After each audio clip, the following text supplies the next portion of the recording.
آخری بات آپ بھائیوں کے سامنے عرض کروں، وہ یہ ہے جن کے دعوے کیے جاتے ہیں وہ ہمارے ہیں۔ وہ کون ہے؟ وہ ہمارے ہیں۔ ان میں سے ابو الحسنین ابو تراب امیر المؤمنین علی بن ابی طالب رضی اللہ عنہ، ان کے بارے میں ایک حدیث ذکر کرتا ہوں، بات کو ختم کرتا ہوں۔ وہ کہتے ہیں انہوں نے اپنے خاص فوجی کو بھیجا، ابو حیاج الاسدی کو، اور کیا کہا؟ الا ابعث، کیا میں اس کام کے لیے آپ کو نہ بھیجوں جس کام کے لیے مجھے اللہ کے رسول نے بھیجا ہے؟ جس کام کے لیے مجھے اللہ کے رسول نے بھیجا تھا وہ کام کیا ہے؟ اللہ تدع قبرا مشرقا الا سویتہ، کوئی قبر اونچی نہ چھوڑو، اس کو زمین بالش برابر کر دو۔ ہمارا عقیدہ یہ ہے جو حدیث علی بن ابی طالب رضی اللہ عنہ سے ثابت ہے کہ قبر ایک بالش برابر مٹی کا ڈھیر ہوتا ہے۔ کیا ہوتا ہے؟ 3 خلفاء کی قبریں تو مشہور ہے، معروف ہے۔ ایک تو شیخین کی قبر ہے، اللہ رب العالمین نے چاہا کہ ان کو اپنے نبی کے ساتھ اسی طریقے سے سنائے اور وہ ہو گیا، اور قیامت کے دن اسی طرح اٹھیں گے، اللہ ہمیں ان کے سائے میں اٹھائے اور اللہ رب العالمین ان کے ساتھ ہمارے حشر فرمائے، اللہ رب العالمین ان کے پیچھے چلنے والوں کے ساتھ ہمارے حشر فرمائے۔ اللہ کرے کہ قیامت کے دن حوض کوثر پر ہمیں ملاقات نصیب ہو ابوبکر کا، اور اسی طریقے سے ملاقات نصیب ہو عرش کے سائے کے نیچے، اور اسی طریقے سے جب یہ 2 ملاقاتیں ثابت ہو جائے، صبح شام ہم جب چاہیں گے تو جنت الفردوس میں ابوبکر، عمر، عثمان، علی ان کی ملاقات کے لیے ہم جائیں گے۔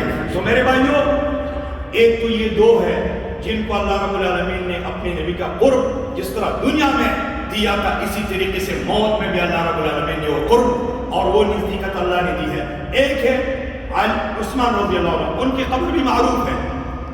ایک ہے امیر المؤمنین علی بن ابی طالب رضی اللہ عنہ، اللہ کی قسم ان کی قبر وہ نہیں ہے جس کے لیے پاکستان ہندوستان سے لوگ وزٹ لگا کے لاکھوں روپے خرچ کر کے آتے ہیں نجف اشرف۔ میرے بھائیوں، یہ قبر مغیرہ بن شعبہ رضی اللہ عنہ کی ہے۔ کن کی ہے؟ اور یہ 400 سالوں کے بعد ایک صحابہ کرام کا دشمن آیا تھا محیص الدولہ، اور اس نے کہا کہ یہ علی بن ابی طالب رضی اللہ عنہ کی قبر ہے۔ حالانکہ علی بن ابی طالب رضی اللہ عنہ کی قبر کے بارے میں 3 اقوال ہے۔ یہ ایک قول یہ ہے کہ ان کو نامعلوم جگہ پر دفنایا گیا تھا۔ دوسرا قول یہ ہے کہ کوپے میں دفنایا گیا تھا، لیکن پھر ان کے بیٹے حسن رضی اللہ عنہ نے ان کو مدینہ منورہ بقیع الغرقد میں پہنچا دیا۔ تیسرا قول یہ ہے کہ کوپے کے قصر میں ان کو دفنایا گیا ہے، اور صحیح قول یہ ہے کہ ان کو کوپے کے قصر میں دفنایا گیا ہے۔ کہاں پر؟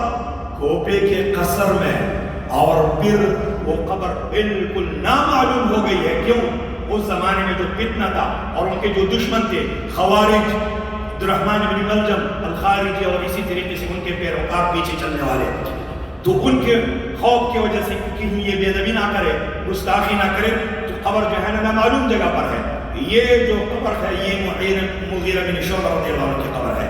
اور اصل بات یہ ہے اگر ان کی قبر یہ ہو بھی جائے تو حدیث تو آپ لوگوں نے سنی ہے، انہوں نے اپنے ایک خاص ساتھی کو کس لیے بھیجا؟